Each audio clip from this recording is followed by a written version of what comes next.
en una mesa, con otro en otra mesa, y están mirándose a las caras, ¿no? Y finalmente 3, 4 aplausos hacen creer, pues, de que la poesía ya tiene nivel, ¿no? Cuando creo que eso no ayuda ni contribuye ese tipo de acciones a elevar el nivel poético. La generación del 90 fue quizá una de las generaciones que dio la bienvenida a las otras generaciones. Aquí hay que ser muy claro y contundente. Dentro del accionar poético, ninguna generación, así de manera abierta y sistémica, anteriores a los 90, hablamos de las de 80, 70 y 60, le dio la bienvenida a la otra generación. Sencillamente se abrieron paso, cada uno se aglutinó y con el coterráneo, y poco a poco se abrieron una tribuna, ¿no es cierto?, en base a los grupos que se armaron en la época. Los 90 fue igual, ¿no? Los 90 fue igual. Nadie le dio la bienvenida. Fue un grupo que se fue armando en función, digamos, a los concursos, en función a las amistades que se congregaban en la Casa de la Cultura de Chiclayo. Y obviamente pues se abrieron, a través de los círculos se abrieron espacio y se abrieron reconocimiento, porque obviamente nadie ni le dio la bienvenida, ni mucho menos le abrió un espacio. Yo creo que la generación 2000 sí tuvo esa oportunidad de que un grupo como Conglomerado Cultural, que tuvo la particularidad de abrir una tribuna para todos, intergeneracionalmente, se abrió ese espacio, y es por eso de que si hacemos una contabilidad, digamos, de la gente que produjo literatura, por ejemplo en los 70, no voy a hacer una contabilidad, tengo más o menos mapeado unos 20 autores, que obviamente por la obra, por la permanencia y la contundencia de estar permanentemente en literatura, hasta la actualidad muchos de ellos se ganaron un espacio, ¿no? Y en la generación 70 voy a hacer un listado general. Sé que habrá gente que no va a aparecer, pero indudablemente no estoy obligado a poner a las personas por amistad. Sencillamente, como investigador literario, estoy obligado a poner a las personas, aun cuando discrepe con sus ideas y sus puntos de vista, cuando hayan producido obra literaria y cuando se haya mantenido vigente haciendo hechos literarios. Y los hechos literarios son los recitales, los concursos, las presencias permanentes en las actividades culturales. En el caso de la generación 70, por ejemplo, Jorge Fernández Espino, Carlos Bancayán Yontó, Víctor Contreras Arroyo, Luis Felipe Arce Torres, Carlos Ramírez Soto, Carlos Camino Negrón, Raúl Ramírez Soto, Óscar Ramón Vilches Vélez, Moisés Espinosa, Nicolás Guerrero Zapata, Jesús Alfonso Tello Marchena, Víctor Díaz Monge, Aurelio Cornejo Vélez, alias Abenocor, Orlando González García, alias Manolando, Álvaro Mesones Piedra, Juan Santos Silva Tirado, Juan Vera Gastulo, Teodoro Bayona Garay, Víctor Hugo Parragués, Ricardo Arancibia Duque.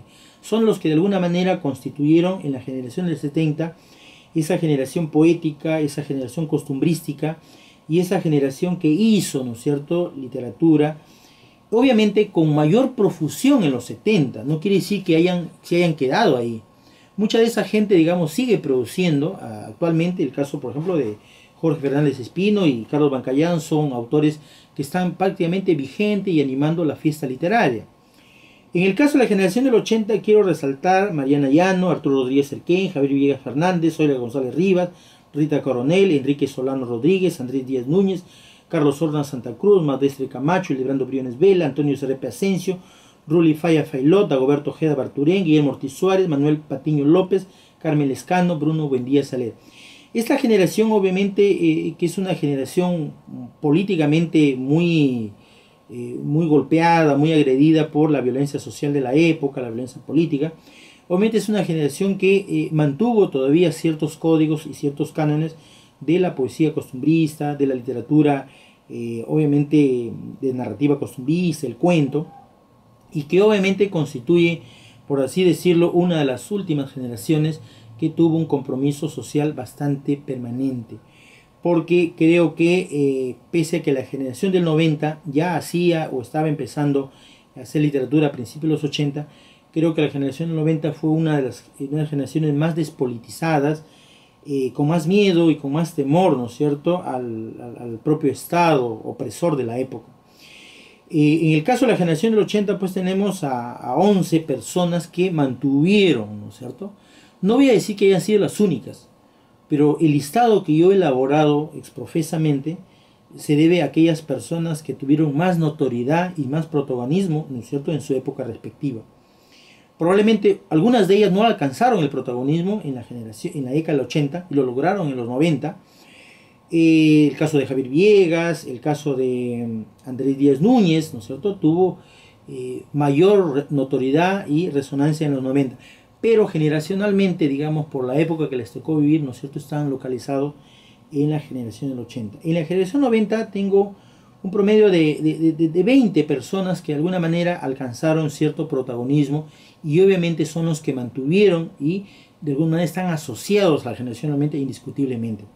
Rubén Mesías Cornejo, Joaquín Guamán Rinza, Dandy Berru Cubas o Álvaro Alí Sánchez Pereira, Luis Ernesto Facundo Neira, Luis Ángel Yomona, William Emi Piscoya, Nicolás Isidro Navarro, William Celis Guerrero, Luis Hinojosa Valdera, Juan Montenegro Ordóñez, Juan Carlos Flores Tucto, Ernesto Sumarán Albite, Stanley Vega Requejo, Ana Miranda Salazar, Nevenka Guatedófer Mendoza, Yulani Aguirre Cevalle, Carmen Julia Palme, Luis Heredia González, Carlos Becerra Pupuche, son las figuras probablemente más notorias, más conocidas, y muchas de ellas se han mantenido, ¿no es cierto?, hasta el 2000 y siguen vigentes. Y creo que en esa carrera maratónica en la que finalmente pocos son los que llegan a la meta y logran notoriedad, está la perseverancia, está la pasión.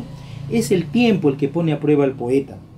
Cuando alguien empieza a escribir unos versos y se presenta y hace un 4 o 3 aspavientos, ¿no es cierto?, en una época y luego desaparece, podría decirse que en realidad no es un autor para tomar en cuenta. Pero con un autor empieza, ¿no es cierto?, en un año cero para él y permanece pues 10, 15, 20, 30 años en lo mismo, en la vigencia, en la constancia y la perseverancia, aun cuando no haya logrado de repente la calidad estética deseada, ese poeta obviamente se ha labrado su propio derrotero, su propio destino, y es la permanencia y la vigencia lo que lo hace estar considerado en un listado generacional. Por lo demás, hay gente que irrumpe de repente con la publicación de un libro, a veces motivado porque papá le regala, la abuelita le regala, el vecino, el amigo, el compadre, o le dice, publica porque tu poesía es buena, y publica un solo libro y obviamente desaparece para siempre. Por ejemplo, esa persona en realidad no tiene derecho a estar dentro de una generación, porque creo que es un honor estar dentro de una generación, porque creo que es la manera como el poeta, el narrador hace historia. Y la historia no es que lo haga solo su texto, la historia también lo hace su actitud, su permanencia, ¿no es cierto? En el caso de la generación 2000, que arranca exactamente, para ser más exacto, no en el 2000, sino en el 2004, de ahí para adelante, ¿no es cierto?, tenemos varias perspectivas. En realidad es una generación bastante amplia, dado que los medios de comunicación, el internet, todo eso, lograron que se supiera más qué se hacía en las distintas universidades, en las distintas personas. Fue una generación básicamente, mayoritariamente amplia. Pero desde el punto de vista de la permanencia, desde el punto de vista de la constancia, podríamos decir que es la generación más endeble, es la generación que no quiso utilizar la plaqueta, el díptico o el tríptico. Quiso utilizar el internet y lamentablemente tiene su ventaja y desventaja. Una desventaja del internet es que, digamos, se carece de autores físicos, locales. ¿Por qué? Porque no hay una impresión física del trabajo, no hay un conocimiento físico del trabajo. Es gente que realmente se ha alejado, digamos, de la presencia física de los grupos literarios y se ha mantenido, ¿no es cierto?, en la virtualidad. Sin embargo, la generación del 2000 es amplia, tiene alrededor de 42 autores que han nacido justamente entre el 2004 y en lo que estamos caminando al 2014. Mucha de esa generación podríamos decir que son escasísimos, ¿no?